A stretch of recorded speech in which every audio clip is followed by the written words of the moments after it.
Tubewell বসাতে গিয়ে প্রাকৃতিক গ্যাসের সন্ধান মিলেছে নোয়াখালীর এক ব্যবসায়ীর বাড়িতে।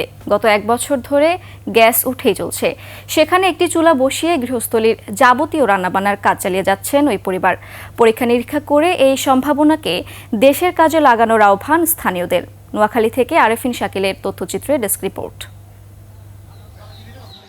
নোয়াখালী সদরের 20 নম্বর আন্ডারচর ইউনিয়নের মুরগি ব্যবসায়ী ফারুকের বাড়িতে এভাবেই বের হচ্ছে গ্যাস। বছরখানেক আগে ফারুক হোসেনের পরিবারে সুপেয় পানির সংকট ছিল।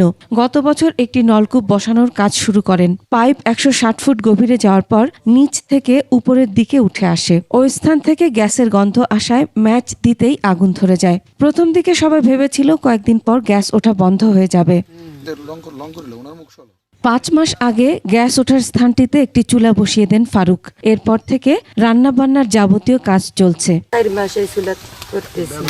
সকালে চা বসাই, তারপরে গরম পানি, নাস্তা, আবার তরকারি, ভাত। এখানে সবকিছু রান্না বান্না সবকিছু আমার এখানে চলে। ও গ্যাস সারাক্ষণ যাইতেছে, এটা গ্যাসটা বদ্ধ হয়নি।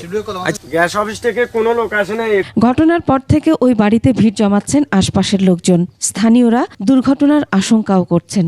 যে পরিমাণ গ্যাস আছে এটা বিগত 1 বছর থেকে গ্যাসটা উঠতেছে, গ্যাসের কোনো কমতি নেই। এটা তো আপনার খোলামেলা, এখানের কোনো ছাবি নেই বা কোনো বন্ধ নাই, সব জ্বলার অবস্থা। কোনো মুহূর্তে এটা বিপদ ঘটতে পারে।